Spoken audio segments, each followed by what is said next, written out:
Welcome back to the Professor Penn podcast. This is episode number 152. Who won World War II? David Penn here, coming to you on Tuesday night, October 15th, 7:30 p.m. Central Standard Time. This is a special edition. We're going to delve into an issue that came up in the Royce White for Senate campaign here in the great state of Minnesota. Good morning, Tanner. Good morning, David. Glad we're here together. We're going to pick on a scab today, a controversial topic. This is controversial. Oh, this is controversy right here. I should have guessed because I assume the Americans won. So, Well, we're going to be looking at what you believe. okay. You assume the Americans won. Yeah, that I can't remember exactly why I think that, but that's That'd around be called the terms. school. No. Simple answer.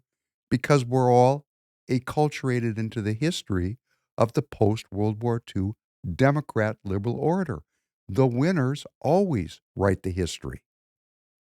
And if you have another opinion or you do some research that's an alternative to the prevailing zeitgeist, you are now being labeled as a person spreading misinformation, malinformation. In fact, you might be called all kinds of very terrible names, as I saw my good friend Royce White suffer at the hands of the liberal glitterati because, he's a force of nature. And I get a kind of a kick out of this. I mean, he's 33 years old. He's 33. He's speaking with a kind of a maturity, political maturity, historical insight that is seldom seen in our political class, probably not seen since John Kennedy, maybe Richard Nixon. Richard Nixon could give you some truth. He got deep six, didn't he? I wonder what happened there. I wonder what, we have a prevailing narrative about that. I think we've done a podcast on Watergate. We might have to do another one. And every time I do this and I leave this historical record out here, there are people that are going to watch it and cut up clips of it and try to mischaracterize me. And they do it. And I think that's great. Go ahead. You people continue to make asses of yourself because the American people have access to information. They have access to knowledge. And they might, this could scare the living bejesus out of you. They might take those facts and turn those facts into knowledge and then become wise. And when they become wise to the scam that's been run on me and my family and my community since before I was born, this scam, when the American people figure out what's going on here, hey, it doesn't have to be pitchforks and torches. It's called go to the ballot box on election day.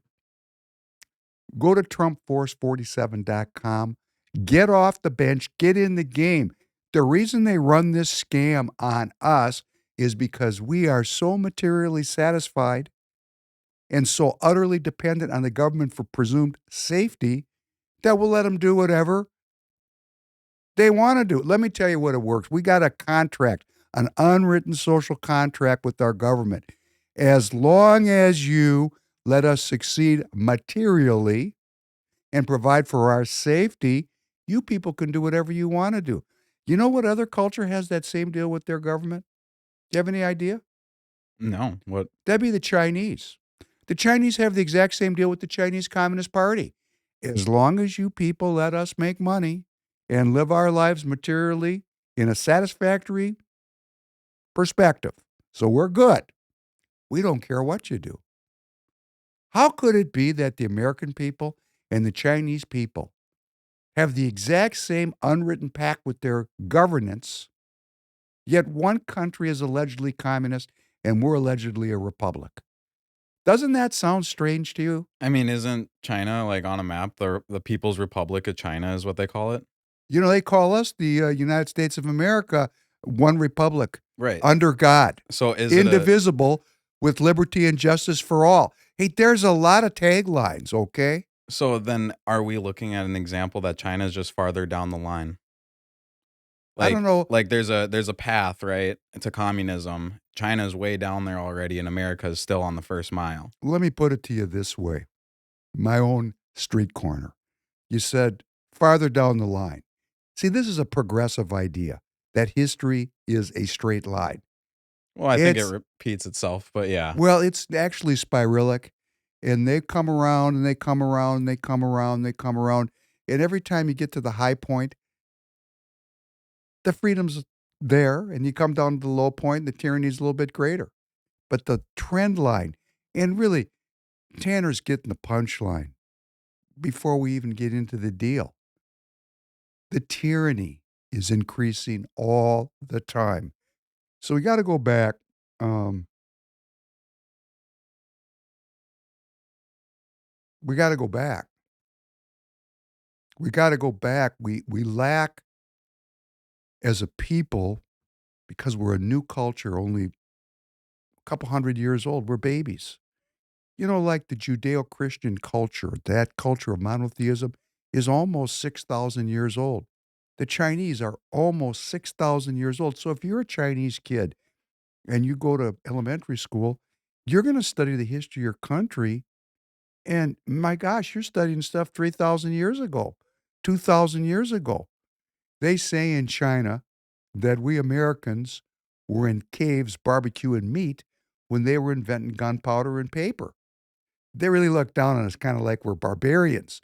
And in essence, come on, we can be. So you got to go back to the way back. And I've been, a big part of the Professor Penn podcast. And thank you for joining. And I hope you're well. It's a very serious special edition. You got to go back to the way back. Why? How do we get here?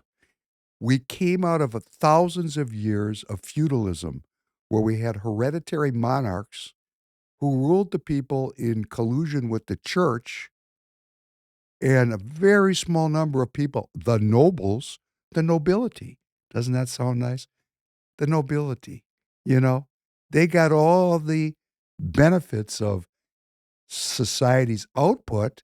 And then you and me, hey, we were picking potatoes out of the ground, right? Living in huts. Life expectancy 35. I mean, it was a brutal existence. And then just for fun, these nobles, because they were so noble, they like to, their pastime was called the Great Game. They'd like to do war with each other. And who did they employ to do the war? Oh, that'd be me. That'd be me. They got me all spun up with some kind of religious, mandate, like a crusade. And then, I ventured off or I worked my ass off to fund their enjoyment. I wish they would have just stuck with horse racing. That in and of itself is kind of insulting, right? What do you like to do? Oh, I own racehorses. Oh, you do? Do you have any slaves with those racehorses? Because it kind of goes together, doesn't it, right? I own horses and slaves. Hey, this was the mindset of these people. And I would have been one of the people for sure that would have woke up one day and I would have said, hey, who are these people? I mean, who do they think they are to tell me how to live? Particularly since I believe in God. Because I believe in God, and that's why they used the church as an ally. And that's one of the reasons the church got a bad name, because the church was hanging around with some very skullduggerous figures. And in fact, the church was led by some very skullduggerous figures. But, there's the individual person of faith. And I just want to say, as a prelude to this very important presentation from my perspective, I hope you think it's important. Who won World War II? Hey, do you take it as gospel that the United States won World War II? In the sense of like, if a baseball team's playing and someone hits a home run and then that's the game winning, that's what I think. But that's what I've been You taught. mean we were the winners? We were the winners. We were the we were guys the ones that came in and won it all, and then everybody benefited we from pushed it. the ball over the goal line. Right. Right. That's what my Doesn't impression that make you is. feel good about being an American? Personally, no, but Well, you're too young. Yeah. For me, born in the 50s, oh, the pride that was associated with the victory of World War II, the presumed victory. Oh, hey, that was a big deal. And I think Amy Klobuchar, who has never, ever opposed a war in the 18 years she's been in the Senate, she's voted for every war. She voted for every expenditure. When she went in, the debt was X, and now the debt is 5 times X. The debt that enslaves me in the British business model of slavery, drugs, and piracy. Oh, the debt slavery part and the piracy part, she never missed a vote for debt slavery or piracy. But doesn't she look so kind? She's a lady. She's got such a nice smile. It's the hot dish Klobuchar. Hot dish She's so Klobuchar. she is so warm and fuzzy. You couldn't imagine that a woman like this could be anything but good. And as I've said, she even looks a little bit like an ex-girlfriend of mine that I was in love with. So I'm even kind of favorable on the lady. And as I said in the last episode, drugs, I used to drink with her dad. I don't have anything against her on a personal basis. I don't know her. But on a political basis, she, like the other 100 members of our Senate who claim that they're Democrat and Republican, I really don't care about that. I care about the outcome of their work.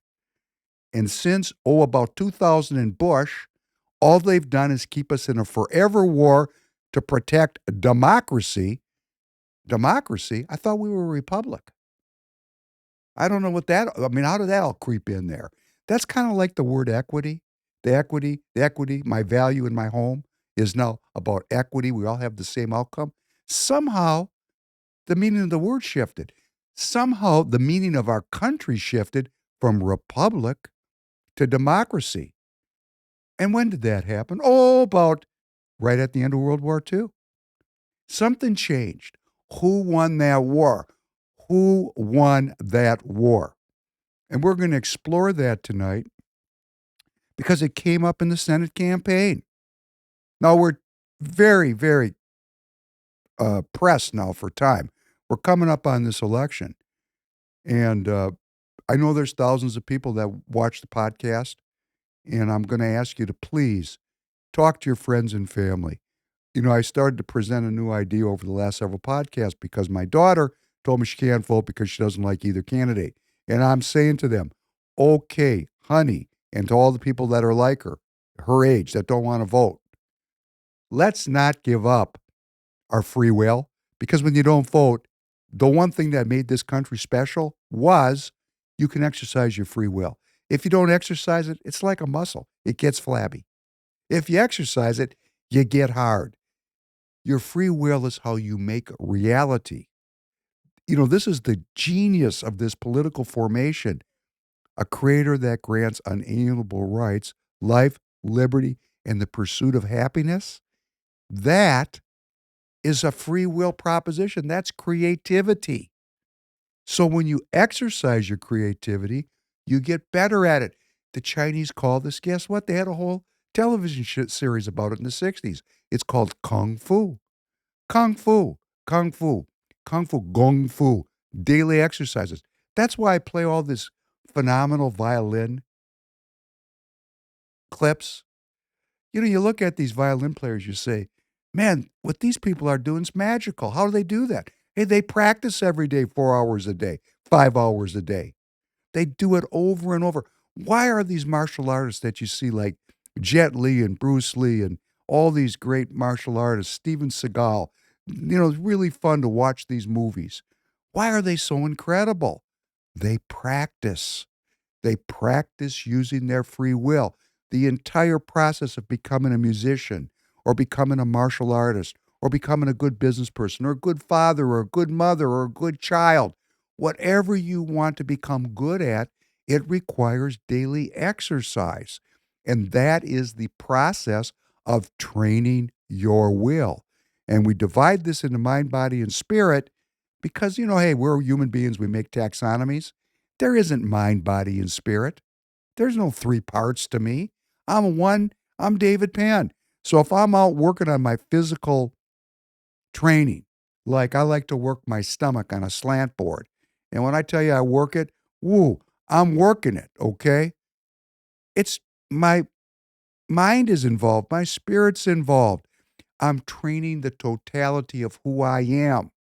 And part of the training of republicanism, of being an American citizen, is we vote. Now, seldom do we have candidates that we like. And even if we have candidates that we like, they're not perfect. We're not voting for Messiah. That's not a vote we get to take. We're not voting for a sweetheart. It's not like we're getting married. It's not a Valentine. We're making a strategic decision about the world we want to create. And there's a very binary choice: self governance or tyranny. Because we look back in history, and that's the choice. People are either self governing or they're governed. And it's really up to the people. That's the really silly thing about this. We want to blame these people. It's got nothing to do with them.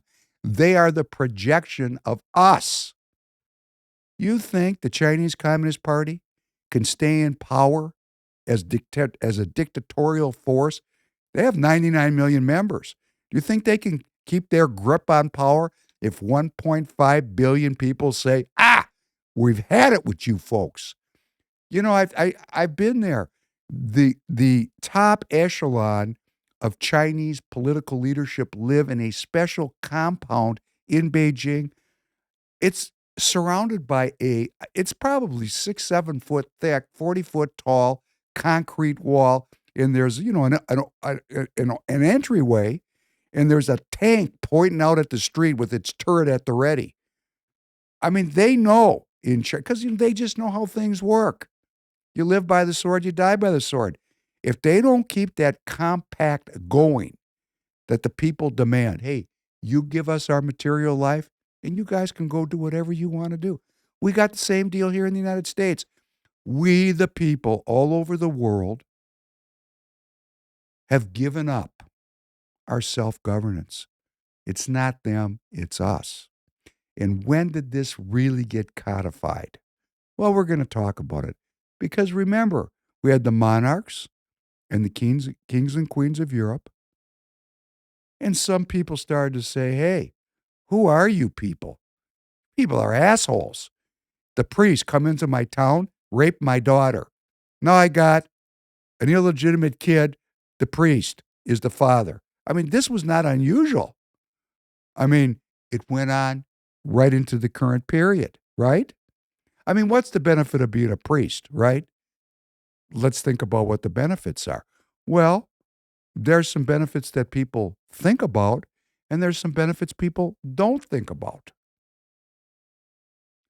The cost is very low if you're a priest of doing things that are not good because you got the cloth to cover your actions. Isn't that a cool deal?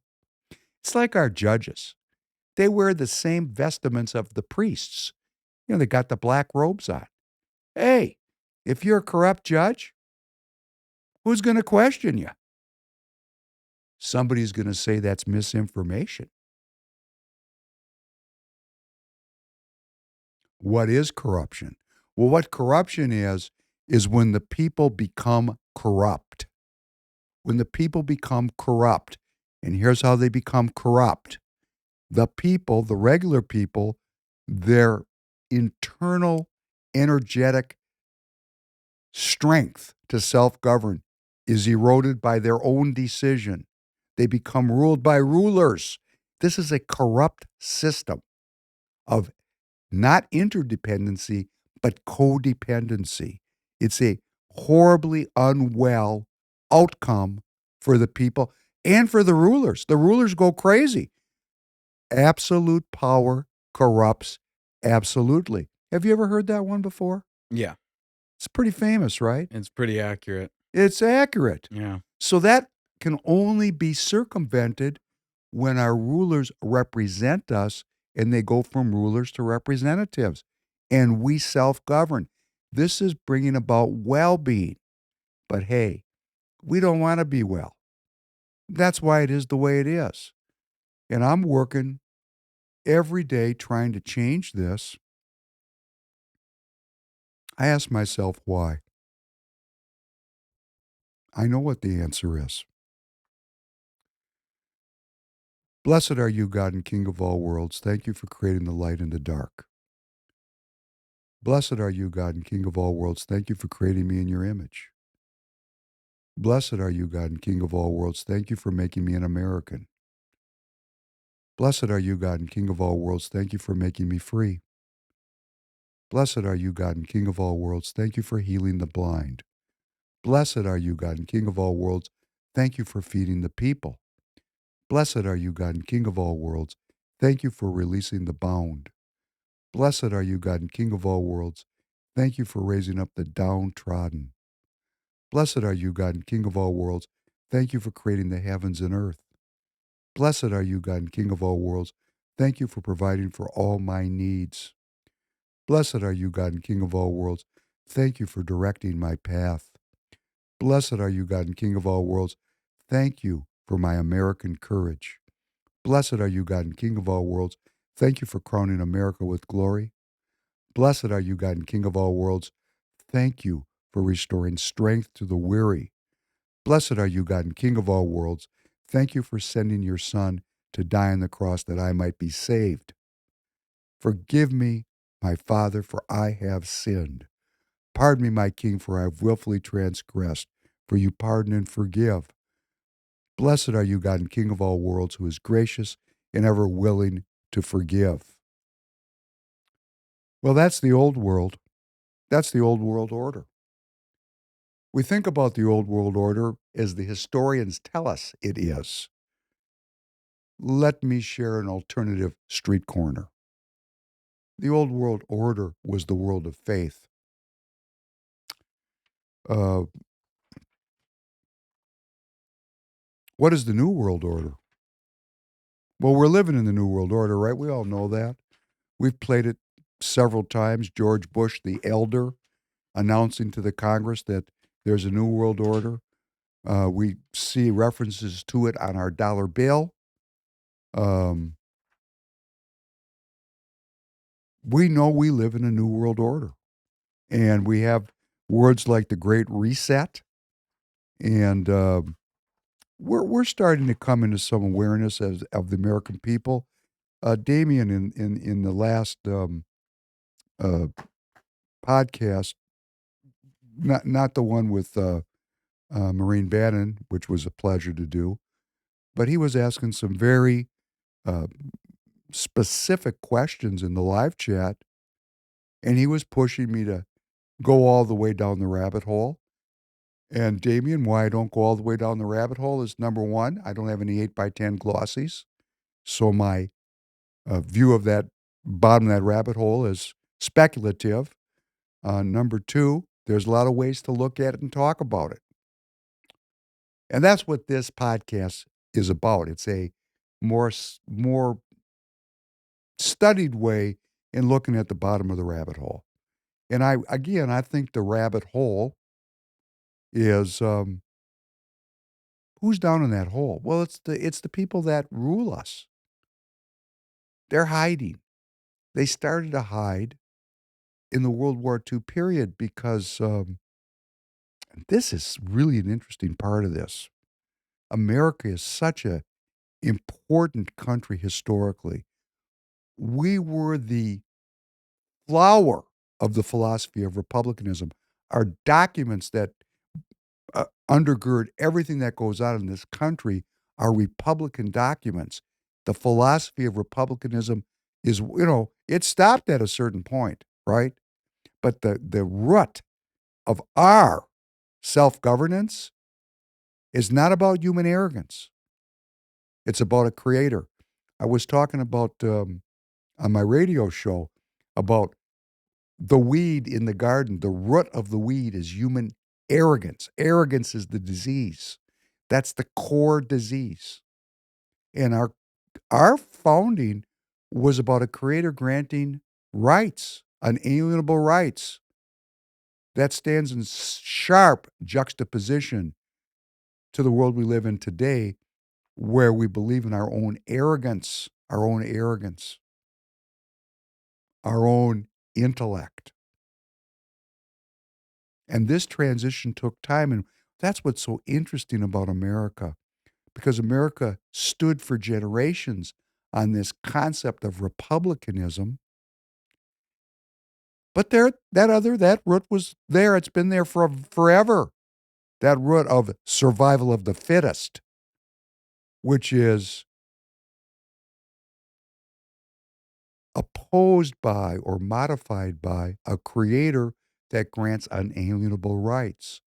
Our documents are about protecting the rights of the minority. Survival of the fittest is, hey, it's survival of the fittest. That's not what America is supposed to be about. If you read the documents and you understand the philosophy.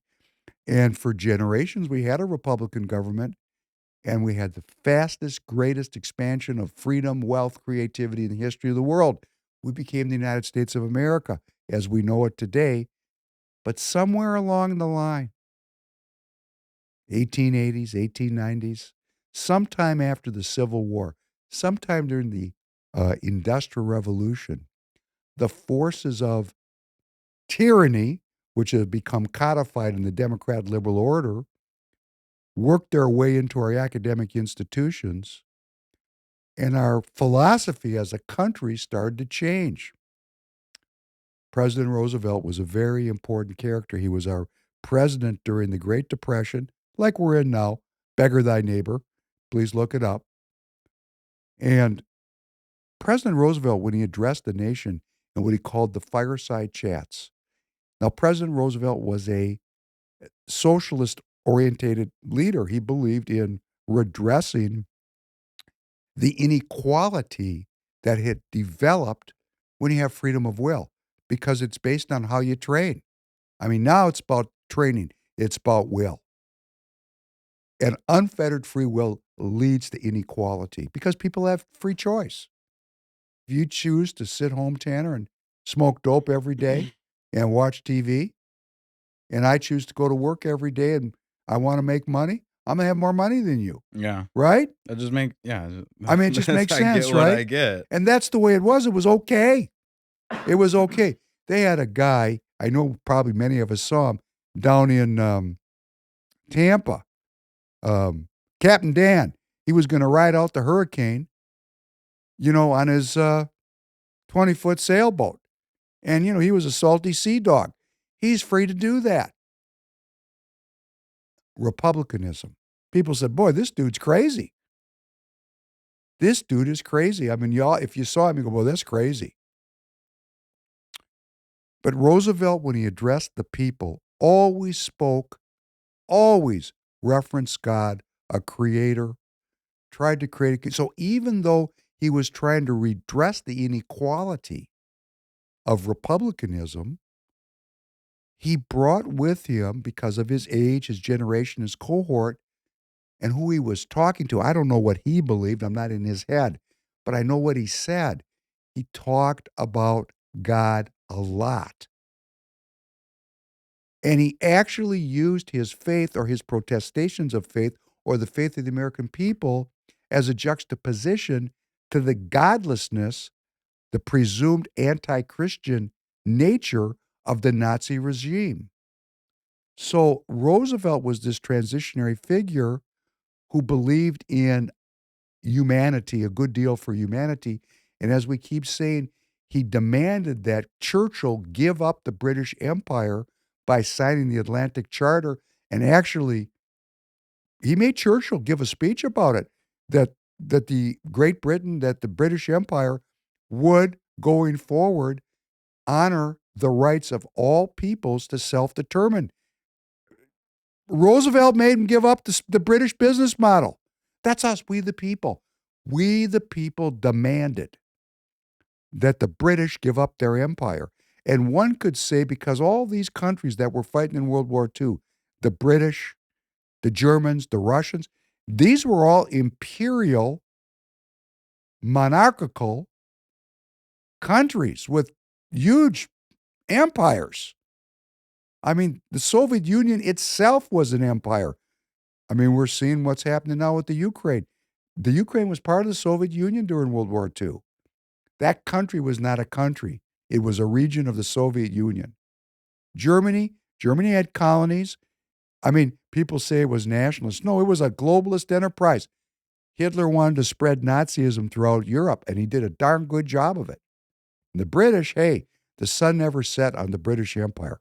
Who were these people? I mean, really, who were these people? And at the same time, who were we? And the root of this thing is ideas. You got two ideas here. You got self-governance and you got tyranny. On the self-governance side, you have complete, um, well, let me just say it this way. People were really searching for truth. The Republican really believes in God. No, you could have a Republican that doesn't believe in God. That's republicanism. But the core of the philosophy, what the philosophy is really dependent upon, is faith. It separates church and state, but the people come from the church and go into the state with sacred honor with the belief that they are self-governing as our representatives, that there is a creator that we are responsible to. Because if we don't do the right thing, bad things will happen. It's called fear of the Lord. And then we got this other group that said, hey, fear of the Lord. Hey, fear me. I wish I could swear. You know, I got to say it. You can bleep it up. Fear me, motherfucker. Okay? It's very physical. And it's about survival of the fittest. And there's been survival of the fittest from the very first moment there was consciousness. From the very first moment two guys pissed in the fire, they looked at each other and said, oh, there's human differences here. Since the very first fight, we knew there was human differences. And then there was Christ, who preached, treat your neighbor as you wish to be treated. There was monotheism that said killing was not good. Respect your mother and father. Don't sleep with your brother's wife. You know, kind of fundamental ideas that got put into place. And what we don't think about is that before that, that's what people did regularly. As a matter of fact, still to this day, we're going to find brothers that sleep with their brother's wife. And you know, when you do that, it probably doesn't have a good result. Probably going to end up not happy because culture is a survival strategy. So we had these two competing versions, and we do to this day, of how is best to survive. To walk by faith and not by sight, or to carry a club and beat the hell out of anybody you want to. Though that's what we're dealing with here, you know, like cavemen. And then the caveman said, hey, look at this dumb Christian. Look at this dummy. We're going to put him in the Colosseum with the lions, and let's see what his faith does for him. Hey, if you're God, Christ, come off that cross. That's actually in the Holy Writ. Somebody actually said, if you're really the king, if you're really God, why are you dying? Mm. Mm. Well, in our country, this battle, in our world, this battle, is it a battle? This competition of ideas that sometimes plays out physically, physical violence. This has been going on forever. And in our beautiful country, we had a lot of self-governing people. We had a lot of people that believed in human dignity, human freedom, the concept of republicanism. And then we also had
undivided allegiance to the flag of the United States of America and the republic for which it stands, one nation, indivisible, with liberty and justice for all.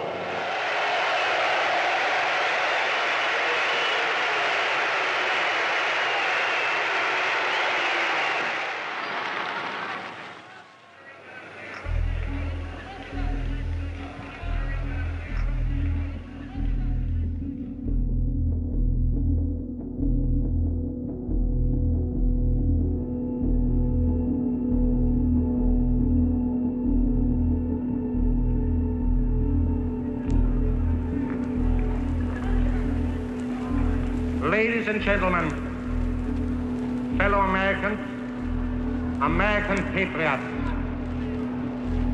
I'm sure I do not come before you tonight as a complete stranger. You all have heard of me through the Jewish-controlled press as a creature with horns, a cloven hoof, and a long tail.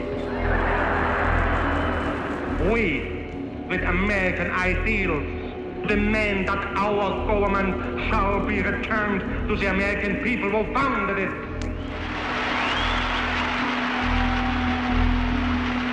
If you ask what we are actively fighting for under our charter, first, a social just white Gentile who rules the United States. Second, Gentile-controlled labor union, free from Jewish Moscow-directed domination.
Thank you, Tanner. That was a rally in 1939 of American citizens who gathered in Madison Square Garden in New York City.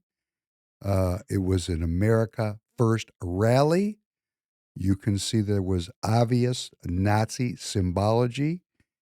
Uh, the leader of the rally, his demand was the return of the country to those who founded it, white Gentiles. White Gentiles. Now, interesting, on a sidebar, President Trump has announced that he wants to have a rally in Madison Square Garden, and the left is saying, oh, here comes another Nazi rally. And they're wrong, because President Trump's rally will not be solely about white Gentile leadership of the United States of America. We are getting beyond this.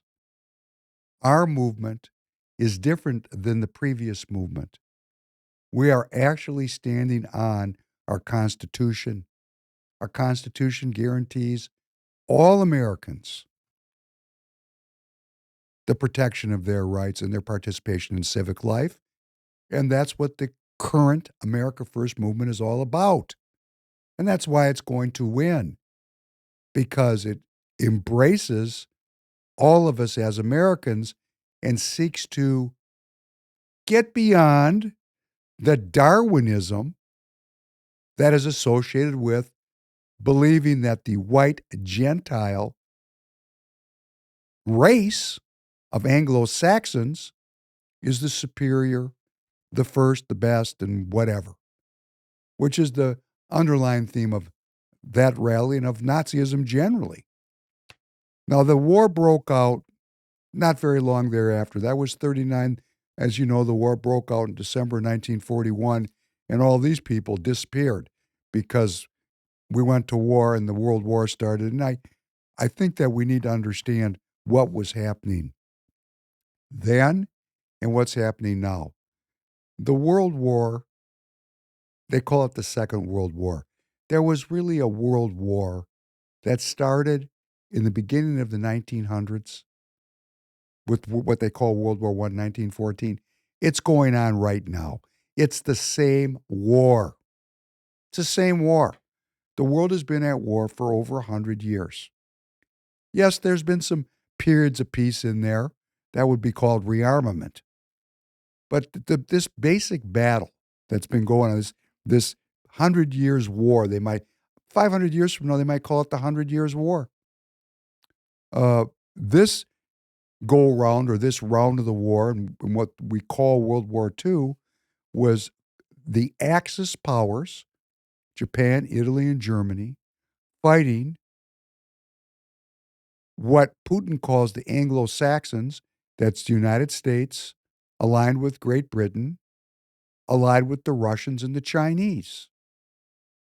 So you had Japan, Italy, and Germany fighting against the United States and Great Britain. That was seen as one group. Let's call it the Anglo-Saxons, just as we just heard in that rally. White Gentiles fighting with, aligned with the Russians, called the Soviet Union at that time, and the Chinese. And the outcome of that war is what we're talking about. Who won that war? And what we're taught is America won the war, right? Yeah. Right? Yeah. Right. That's what I thought this whole time. Right. The post-World War II Democrat liberal order teaches, because the winners write the history, teaches that the United States won the war. And what was the war really about? What was really going on? Because we need to look back before the war and say, what were they fighting over? Okay, so we are a Pacific power. The United States of America is an Indo-Pacific power. The money of this country, the strength of this country, we have trade with the Europeans, we have trade all over the world, but the big cash is coming with the Trans-Pacific trade. It did then, it does now. And we had extended our military and naval capabilities throughout the Pacific. This was still the colonial period. We had a colony, the Philippines, for example, we had colonized. We had islands all over everywhere, like Hawaii. We had taken that for ourselves as part of our colonial enterprise. And we had a very formidable Pacific fleet. And we had extended our dominion as the United States of America all the way into Asia. We had colonized, or a concession, in China. We had been allied with the Japanese previously in their wars before the World War II period, or before the World War period. And the Japanese, on the Pacific side, imbued with a great sense of spiritual destiny, believed that they were mandated by heaven to rule the entire world. And they went about industrializing, and they wanted to throw the colonial powers, of which there were many, the British, the Dutch, the French. The French were in Vietnam, the Dutch East Indies, Java. I mean, the European powers or the Anglo-Saxon powers or the monarchical powers were all over Asia. And they had exploited Asia's um, tardiness, so to speak, in becoming industrialized. So, when you roll in with cannon, it's easy to defeat people with spears. And so they did. And so the Japanese and the Chinese and the Thais, these many different countries there wanted to throw out the Western powers which governed them. They were colonial enterprises. What's a colonial enterprise? It's slavery. You're not self-determining. They wanted to get rid of these people. And the Japanese, as far as they were concerned, America was the linchpin of the whole deal. So we were really in a war with the Japanese. And the Japanese attacked the United States of America on December 7th. We could spend a whole podcast on, did we encourage it? Probably. Did we know about it? Probably. Did Roosevelt want it to happen? Probably. The world had been in a long period of economic distress, no different than what we have right now. The best way to have a currency reset and stay in power is have a war, because then people can't figure out what happened. So that this is very similar, this period. This period of war has great similarities because the same people are doing the same things over and over again, and we, the people, need to figure it out. So we had a declaration of war on December 7th, 1941, a very famous speech. This day will live in infamy, President Roosevelt. And the Russians and the Chinese were our allies against the Axis powers, Japan, Italy, and Germany. And what was going on in Europe? Well, we had three. And I want to say before we leave, I said that the Japanese felt mandated, that it was their manifest destiny. The Japanese were a Shinto country. They believed in another world, just differently than we do. And we still lived in a Republican kind of governance, and people were of faith. So on the Pacific side, you had people of faith going to war. And I'll tell you, you want to talk about a throwdown? Boy, you take a look and do some study on the United States island hopping and these battles that happened in the Pacific. You're younger. I don't know how much you've studied it. I mean, these were, it's like the Hotel California. You could check in, but you could never leave. I mean, these battles were ferocious. The Japanese fought to the death. Not that many prisoners got taken. There was real hatred because you had two groups really with a lot of faith going to work on each other. And it was a big deal. Now, in Europe, it was a little bit different. You had three groups there. You had the British, which were kind of a spent shell because World War I, that battle, the Battle of World War I, very hard on Great Britain. They lost the flower of their youth. And then you had Germany, and you had the Soviet Union. And what did all these three groups have in common? They were all faithless. All of them. When I say faith, no, I know there was Christianity. I get it.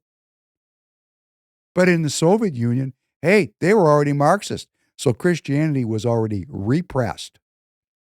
In Great Britain, yes, there was Christianity, but this was the birthplace of Darwinism, colonizing, slavery. These people were Christians in name only. The way they ran their business was not love your neighbor as you wish to be loved. They ran their business as, hey, if I can take you as my slave, that's evolution. And that's what they thought. They believed that. And then there was the Germans. Okay, Germany was a very Christian country, but Nazism, and this kind of is a juxtaposition the Stu Peters types that are on X, that are building up this idea that Germany was a Christian nation under Hitler and that, it was all good and it's just Hitler's got a bad rap. No, no, no. The Germans were anti-Christian. Look at their symbology. What they wanted to bring back was a pre-Christian Germanic nature religion that was based on strength, survival of the fittest. Remember, Christ gave us an off-ramp to the existential problem of life and death. And he did it in so many ways. One way is he helped us remember that there's another world that we can search for truth and that we can enter that world through faith. But he also taught, treat your neighbor as you want to be treated. And that is not an imperial concept. That's a Christian concept. And Hitler believed that Christianity weakened humanity because instead of the strong surviving, which leads to a master race, that the competition leads to evolution, these people were Darwinists. The Russians were Darwinists. The Germans were Darwinists, eugenicists, and so were the English. They all had that in common. So they were really having a throwdown to see which of the Darwinist groups were the fittest to rule. They were having a WWE SmackDown. They had a SmackDown. They had a SmackDown. So what happened was not as we are taught today. And there was really two theaters of conflict. But what happened? What happened? We had these Axis powers, and the United States declared war on December 7th, 1941. And I have a list of every declaration of war that took place during World War II. And when you talk about a world war, whoa, I'm telling you, World War is a world war. I mean, it's something to behold. And what happened was that the Germans, after we, the people, declared war on the Japanese, a few days later, on the 11th of December, 1941, Germany and Italy declared war on the United States. The United States did not declare war on Germany. Originally, we weren't looking to get involved in that European smackdown because the America First movement did not want to get involved in this unending great game going on in Europe. But we were attacked, and people say Roosevelt let us be attacked because he knew that he would get involved in the Atlantic theater. And that's a whole podcast. But the Germans declared war on the United States, and then we declared war on Germany. And when you go through these declarations, man, I'll tell you, every country in the world declared war on somebody else. I mean, it's just crazy. When you look, you can go look it up. I mean, everybody got involved. When they say World War, but it's interesting because when you go through it and you look at it, you realize the same thing's going on right now. The same thing is going on right now. And what's going on right now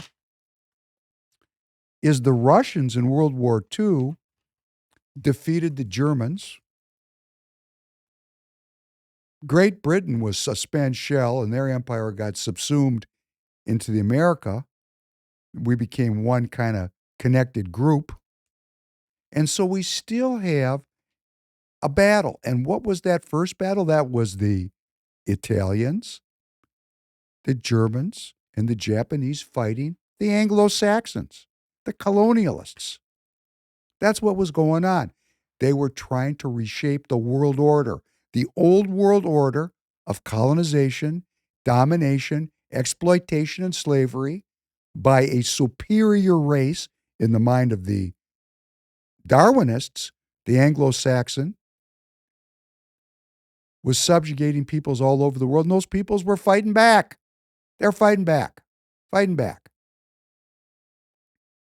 So you had the Japanese fighting the Americans to get the colonialists out of Pacific, and you had the WWE SmackDown in Europe And the result, what we were taught, was America won with our allies, Russia, the Soviet Union, and the Chinese, defeating Japan and Germany. What do we have today? What's going on today? We got Putin calls it the Anglo-Saxons. Putin, we played it. He calls us and the British the Anglo-Saxons, same group, the Darwinists, allied with now, changed a little bit. Who are the allies now? Now we have a new axis of evil, as we just covered on a recent podcast. Replacing the Germans as the bad guys, we have the Russians. And wouldn't that be obvious? The Russians beat the Germans and took over, right? The Germans were defeated. We got a new contender to fight with the Anglo-Saxons coming forward. That'd be the Russians. And in Asia, the Japanese were defeated by the Chinese. Got a new player coming out, a new shooter, that'd be China. So now we have the Russians and the Chinese with their little buddy, the Iranians, coming forward as a new axis of evil to confront the Anglo-Saxon Darwinist domination in the world of ideas. And what the Russians are asking for and the Chinese are asking for is, hey, we don't really need to beat you people. Could we at least have a multipolar world where different kinds of philosophies, other than your Darwinism, your Anglo-Saxonism, is in charge of everything? And let's take it a step further. The Russians at the time of World War II, they were Darwinist. Now, they are alleged to be Christians. Chinese are still in that Darwinist camp, right? They're Marxists. So I'm trying to say that we had one group emerge to throw off the yoke of colonialism, and they were defeated. And now we got another group that have emerged. They're fighting the same power. And what's the power? It's us. We the people. How can that be? And we're so sure we're good. Now here's where we get into the clip part of it, where the Klobuchar campaign put out into the blogosphere or the Twitter sphere that Royce White a couple years ago said the wrong people won World War II. Well, let's talk about who won and what really happened there from Professor Penn's perspective. Because, when I look, just as a fun, when I look at who declared war on who, man, there's some really interesting declarations in here. I mean, like, people were on the wrong side of the football. Like the Soviet Union, our allies declared war on Finland. Finland was aligned with the Nazis. Really? I thought the Finns were our pals. Oh, there's lots of good ones. I got to find some more for you. Here's England declaring war on Iceland. Iceland? Do you know Iceland is like the center for criminal activity to this day? Something's going on up in Iceland. Hey, I think they got something strange going on up there. But they were allied with the Nazis, the Icelanders. The Icelanders. I wonder how many black people live in Iceland, particularly in 1941. Here's a couple more good ones for you, just for fun. There's one I want to find. Here we go. Hungary, which is so much aligned. Viktor Orban is continuously called a autocrat and a dictator. Hungary was aligned with the Nazis.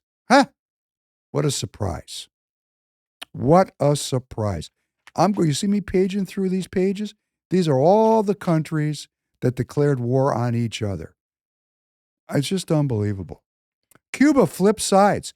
Cuba was aligned with the United States, declared war on Japan. Same with Brazil. We've had a few defectors. Mostly, nothing's changed. Mostly, it's the same groups fighting with each other. But there's some big defect. Brazil is a big defection. That is a big defection. China is a big defection.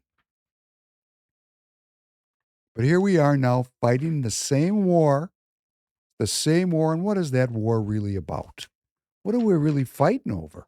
I don't think we're fighting over what we think we're fighting over. I think we're being sold a BS story. So look at it. These are all declarations of war, page after page after page. So this war, World War II, this battle. Let's call it a battle, not a war, because it's ongoing. We're in 100 years war. This was a big killing war. Let me give you some highlights. Countries that really took an ass whipping. China, between military deaths and civilian deaths, 20 million. 20 million people. Whoa. Dutch East Indies, now known as Indonesia. At the time, it was a colony. 3 to 4 million people.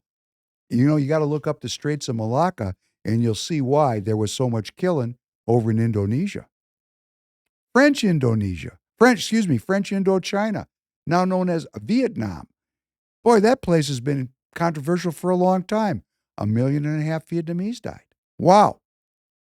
Germany, 80 million people, only lost about 6.6, possibly 8.8 million people. Considering they were the bad guys, boy, they got off pretty good. Greece, a little tiny country, 800,000 people. Well, the Greeks. India lost 2.5 million. Well, why not? It was a British colony.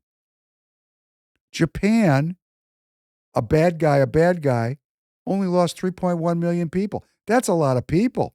But when you consider what went on, wow, they got off light. Here's a big one. The Philippines, 1 million people, former United States colony. Poland, a kickball, 5.6 million people. Lots of those people were Jewish.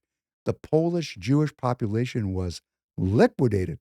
So was the Romanian population. They lost 833,000 people. Soviet Union takes the cake, 24 million. And the United States, 418,500. It's a lot of killing. It was so much killing, in fact, that battle came to an end. And what was the result? The post-World War II Democrat liberal order was the result. We had Nazis in our country. We just saw those Nazis. What are Nazis? They're a group of people that believe in social Darwinism, in eugenics, in one race is superior and another is inferior. That's what's really going on here in our world. It's been going on for a very long time. Christ was an antidote, an off-ramp to that very horrible philosophy, in my opinion. But you know, to implement the Christian way, the Republican way, you got to do the daily exercise. And not enough of us do it. So, after the war, what broke out? A period of rearmament that led to this current period. And who won the war? Well, and this goes into the punchline of today's podcast. And my good friend Royce White was so roundly pilloried by the left. So if you're watching me and you want to cut out clips, let's get down to what he meant. He didn't mean that the Nazis should have won the war, you dumb sons of bitches. That's ridiculous. You people are so gum-dipped, you don't even know your ass from a hole in the ground. Let's talk about who really won the war. Well, here's a group that won the war. That'd be the Russians. They were our allies, right? Uncle Joe Stalin. Uncle Joe Stalin declassified Soviet archives show that Stalin's regime officially recorded 3.3 million executions. Huh? Seems like kind of a bad guy, Stalin. The estimates of how many people Joseph Stalin ranged, depending on what scholar you read, goes from 3.3 million to 20 million or more Russian citizens killed by their own government. That doesn't sound like a very nice guy, does it? Would you say that's a nice guy to win the war? No. And we were allied with these people. These were our buddies. Who were they executing? When you Russian say citizens. Russian citizens. Yeah, he was 20 executing. million. And this was after the war. After the war. So he dust off his hands. Okay, let's kill some more. We're going to we're going to kill anybody that doesn't agree with us. Oh, They took malinformation and misinformation to a completely different level during the Stalinist period of the Soviet Union. If you didn't agree, you died. that's pretty scary right now, too, with how many people don't agree with what's going on in Israel and Palestine. Well, let me talk about China. Yeah. China was our ally. Now, Mao was not in charge in 45. He was in a civil war with Chiang Kai-shek. But Chiang Kai-shek, which we are not taught, was also a Marxist. So we were having a civil war between two leftists. Let's say Chiang Kai-shek was more of a fascist. Okay? A man of the left. Mao was a man of the left, a communist. Just like in Germany, where the communists and the Nazis fought it out. Same thing happened in China. Chiang Kai-shek was in charge when the war ended or the battle ended. But Mao prevailed not very long thereafter. And under Mao, our ally, the Chinese, Mao, considered one of the most influential figures of the 20th century, Mao's policies were responsible for a vast number of deaths, with estimates ranging between 40 to 80 million Chinese. That's more than the Japanese took out. The Japanese killed far less Chinese than the Maoists did. And if you throw in abortions, it's 400 million people. 400 million. Those were our allies, the Chinese. That makes Hitler's numbers seem like rookie numbers. That's correct. That's crazy. Who won the war? No, I'm not saying that I want the Nazis to win the war. Obviously, my family was killed by the Nazis, large numbers of them. And when I say the Nazis, they were Ukrainian Nazis, not German Nazis. Hey, but who's counting, right? Who's paying close attention? It's a long time ago. You know, in China, I want to just review this. The Japanese killed 20 million Chinese, but the Chinese under Mao killed as many as 80 million. Who won the war? Who won the war? Not the good people. The good people did not come out on top of this deal. We're taught that they did. Let's talk about our country. Operation Paperclip. We've talked about it before. Operation Paperclip was a secret United States intelligence program in which more than 1,600 German scientists, engineers, and technicians were taken from former Nazi Germany to the U.S. for government employment. Government employment? I thought we fought the Nazis. I mean, if you're we have a long tradition of this here in this country of lying to the people. We went to war with the Nazis to save the world from Nazism. Yet right after the war, we admit to importing into our country 1,600 Nazi leaders.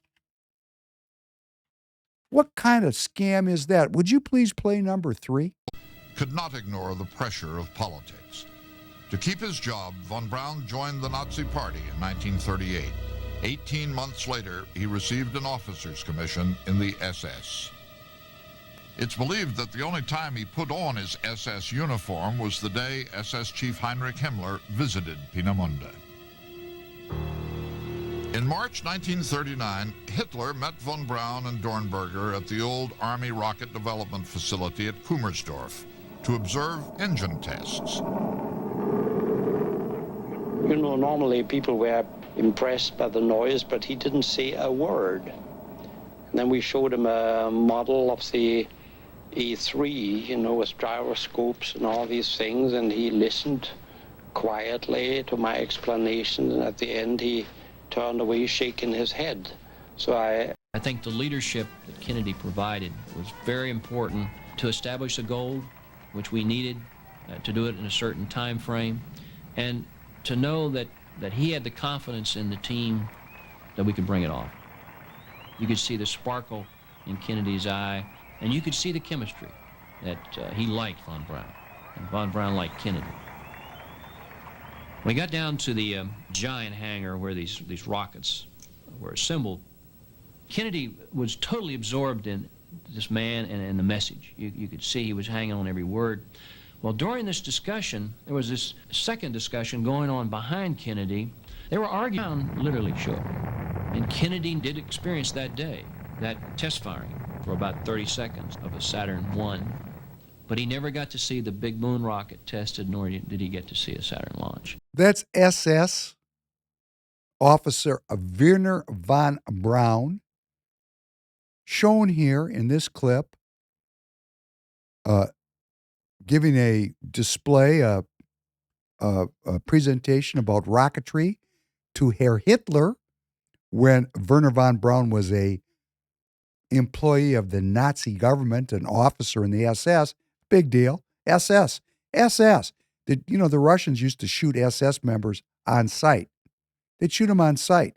I could even play a clip from a great American movie, Inglourious Bastards. No, not Inglourious Bastards. It was that tank movie. I'm going to have to figure this out with Brad Pitt. But in that movie, they just shot SS people. They shot them on sight. American military, too. These people were skullduggerous, these SS people. But here we are, importing through Operation Paperclip, Werner von Braun and his brother into the United States, admitting to a couple thousand imports and their families. And he led NASA. He was in charge of our space program, our rocket program, which, hey, that's pretty important to this day, isn't it? Rocketry? Whoa, we're kind of fighting a rocket war now, aren't we, in this battle currently? And there he is with President Kennedy, and Kennedy was hanging on every word. Now, I'm not saying Kennedy was a Nazi. I'm saying we brought these Nazis into our universities, and we admit to a small handful, allegedly. Well, let me tell you, they're pretty important people. They brought over something called the von Braun Group, which was lots and lots of people, scientists, the best and the brightest. We brought over aeronautics and rocketry scientists, hundreds of them. I'm going through the lab. I could, if I was really in the mood and I had the time, I'd read you every name. There's 127 names, just so everybody knows, and that's just in this small group that he's talking about. They had physicists, they had chemical engineers, they had biological warfare, weaponry experts. We brought them right into the country. So we must have, our country, because if the people that made this decision were Christians, people of faith, do you make a deal with the devil if you believe in God? Is that something we do on the faith side, on the walk by faith and not by sight side of the football? Do we get up in the morning and say, hey, what kind of deal can we cut with evil to make us stronger and better?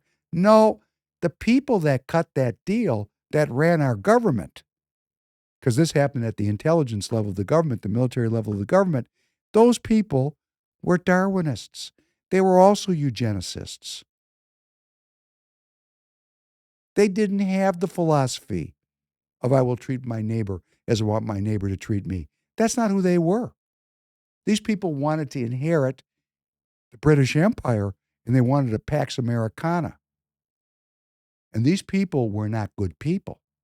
And when John Kennedy stood up and said, we don't want a Pax Americana, which he said, and we've played that speech here, probably play it again sometime in the future, right on television, in the bright light of day, his head was blown off like a piñata, terrifying an entire generation of leaders.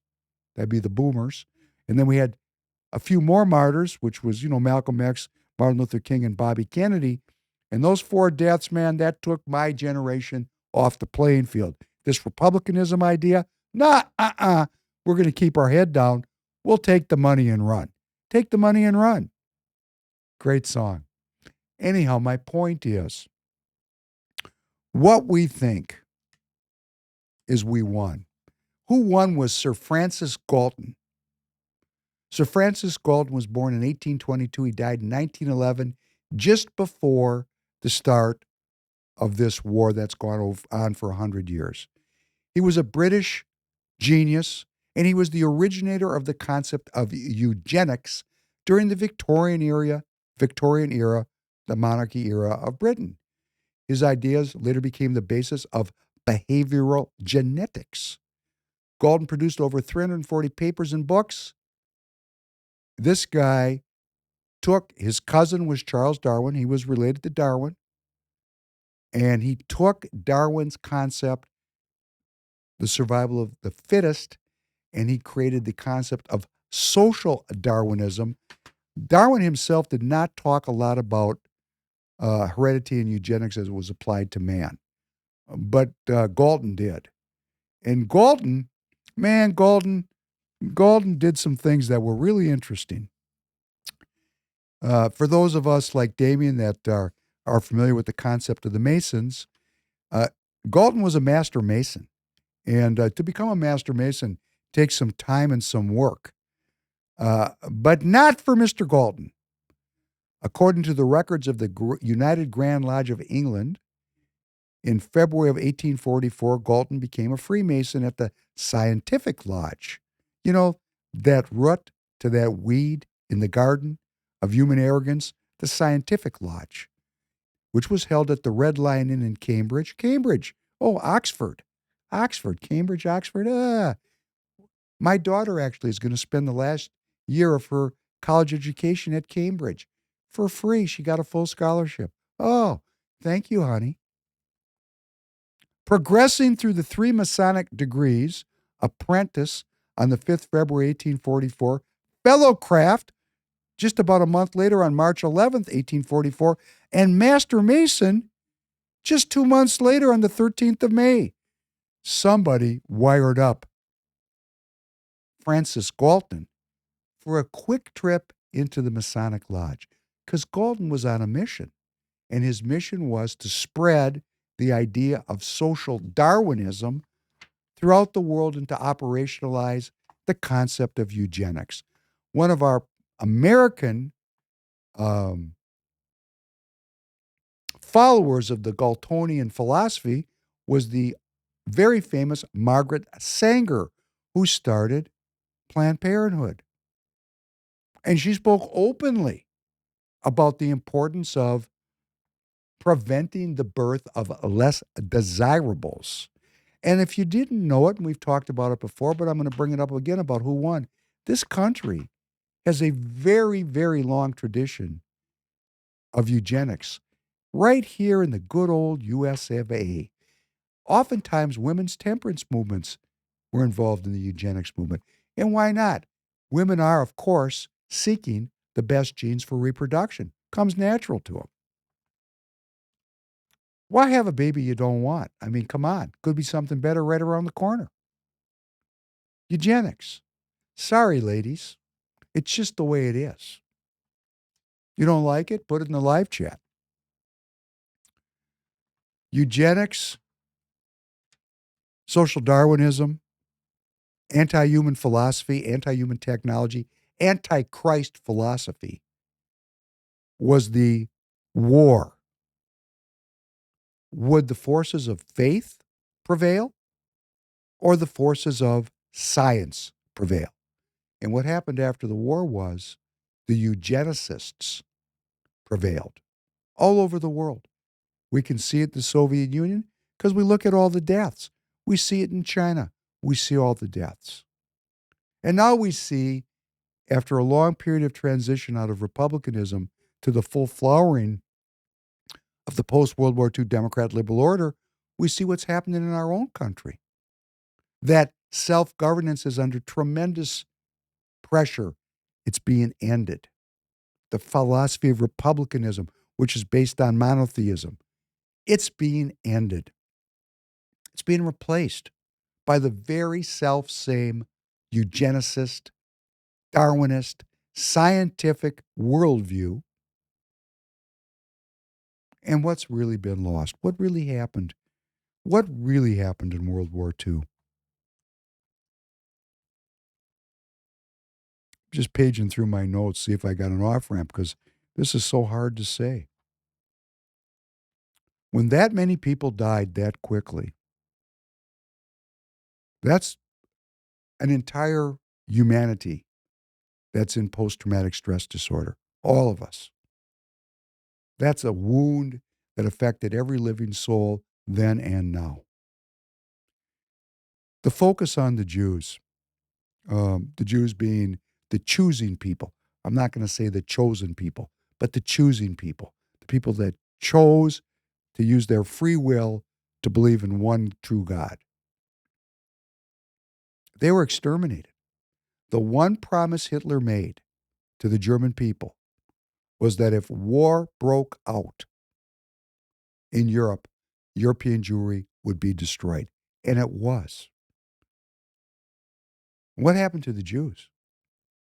What happened to the people that are in my background, the people that dressed all in black, covered their heads, had tzitzis on, the curls on the sides, poor, praying 3 times a day, completely rejecting the evil root of human arrogance, seeking to bring back the Messiah through their own good works, passing on faith, praying constantly with all prayer. What happened to those people? Well, they looked around and they saw a world that wanted to exterminate them. And in fact, half of them were killed. What do people do when they look around and all their brothers and sisters are killed? Well, I know what I did. I intermarried. I said, man, this Jewish thing's going to get me killed. I was raised religious, but I said, hey, you know what? This material thing sounds pretty good. I kind of like this blue-eyed woman I married. It's cool. Like it. Different. Everybody likes something different. Helps you get your freak on. And Jewish people bifurcated into 2 groups, and they both came to the same conclusion. The very religious have gotten very dark because they know if the world is left to their own devices, they'll be killed. So they're into this never again thing, and they are no longer like the black hats that I prayed with. These people are radically devoted to the survival of the Jewish people, even if it means that they have to act quite violently, which is not like the people I grew up with. Everybody else became scientists. They don't even believe in God. The nature of faith changed. This great war that has lasted 100 years, its outcome is the end of faith. We're living in the time when the end of faith is here. And we're being called upon as Republicans to protect self-governance, which means to protect faith. But all the forces of the world are arrayed against us. All of the media, the education, the money, the governance, our friends, our families, our churches, our synagogues. We are almost alone with our faith. And we have to organize and understand this is a battle of ideas and that our republicanism is really based on faith. Now, I'm going to say again, you can be an agnostic or an atheist and be a Republican because republicanism allows for that. Because republicanism is bold and brave. But if too many of us lose the faith, if too many of us forget about the unalienable rights that were granted by a creator, and we get caught up in this material distraction, the Darwinists win. The Darwinists have replaced our creation myth. The creation myth of our culture is no longer the story of Adam and Eve. That's not taught. What's taught is the origin of the species. We're taught as students in our academic institutions, believe the science, and the science says there's evolution. It's obvious, isn't it? And the metaphor, the parable, the story of how the world came to be, the one that really matters to us so that we can live our lives with dignity and grace and faith, has been eliminated. So we have a lot of work to do, a lot of work. And there's a lot of greatness in humanity, and I don't believe faith can be extinguished. These people keep trying to do this. There's nothing new about this. This goes on and on and on. So when I say who won World War II, faithlessness won World War II. That's what won. All over the world in every country. We have individual practitioners of republicanism here in the United States of America. We are still the germ seed of maintaining the faith and the philosophy of self-governance. We must organize. We must go to the polls. We must exercise our free will. We must do everything we can every minute of every day. Whatever we thought we were doing in the past was good enough is not good enough. We're going to have to dig down deep if we want to maintain a place for God on planet Earth. I know there's a plan. I know people believe in a plan. And I do believe in let go and let God. But I will give you my own personal testimony about this. I don't know the plan. I can read it. I can read it. But in a world of misinformation and malinformation, when do we think that started? Is that new? So I really don't want to hang my hat. I know people are going to get mad. And I do read the Bible, and I know there's great wisdom, and I can feel the truth in there. But the plan itself is as far over my head as can be. It's beyond my comprehension. So, what I know I can do is work every minute of every day to spread faith by pulling out the log in my own eye first and then trying to talk with you and encouraging you to talk with all your friends and family and neighbors, your coworkers, and spread this concept of republicanism. It's critical that we do it because our survival depends on it. And I also want to say, I've gone through yet another podcast, not talking about Tireget, which is critical to the survival of this network. And even more importantly, I'm just not talking about spreading the podcast. I mean, YouTube is going to get down on me. I'm not going to be able to spread out these ideas because what is YouTube? It's owned by Google. Come on. That's the flower of science. What I'm speaking about is not the abrogation of science, but the balance between faith and science that I'm trying to restore. So please click the like buttons. Please leave comments. I'm just doing this because I forget every time. I care so much about this idea. Please help us build this movement. Scott posted up a clip of me from one of the last podcasts on X. He made it himself. Bombshell. Thank you, Scott. Fantastic. Let's get together on social media. There's things we can do. Let's get thinking about the street team, something we'll be talking about. We've got to be activated. We've got to be on it 24 hours a day, every day for the rest of my life. That's what I pledge to you I will be doing. I want to thank you for joining. Who won World War II? The faithless. The faithless won the war. Whatever that means to you, those that will cut the clip out, I'll leave it for you to decide. But when our allies kill hundreds of millions of people, how can we be proud about that outcome?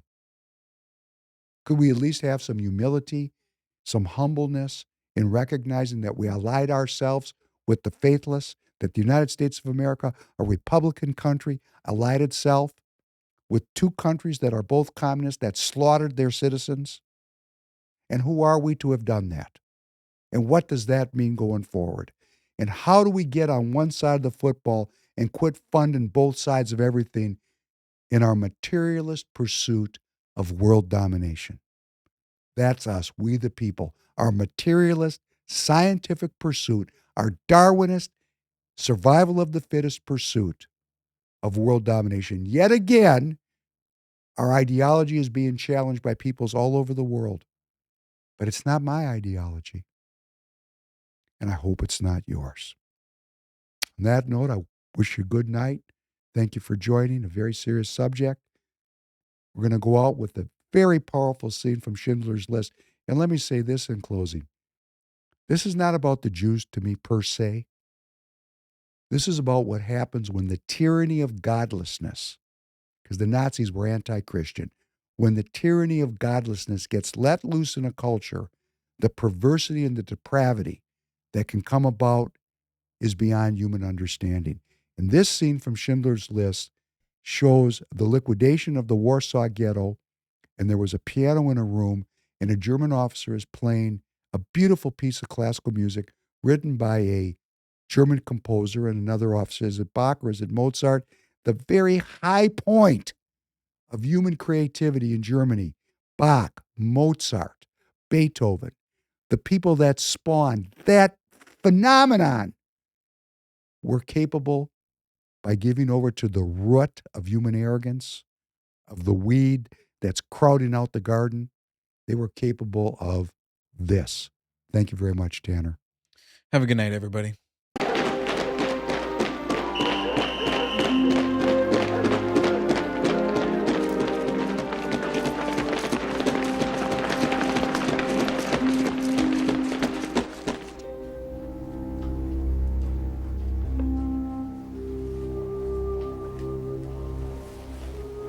Markieren.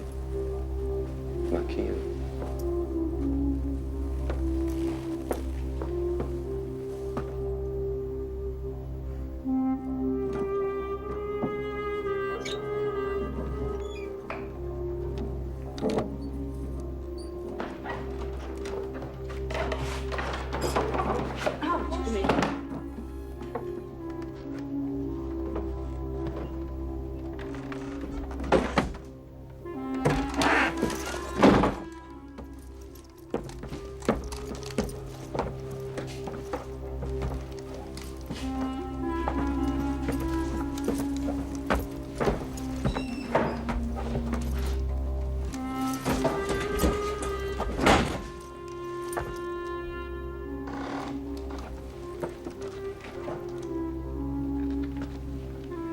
Proszę pana, nie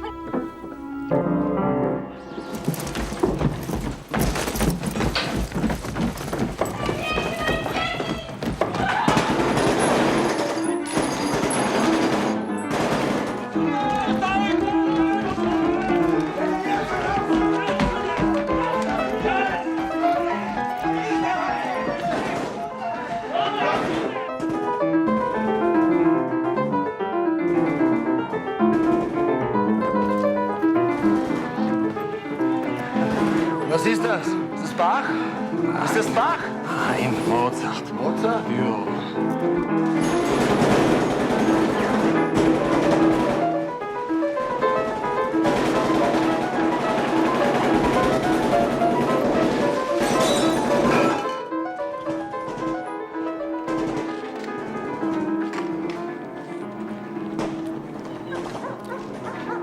Das wollen wir heute noch schaffen? Nee, das schaffen wir nie. Wir wollen jetzt auch noch nicht. Nee, das schaffen wir nicht. I wish this fucking night were over.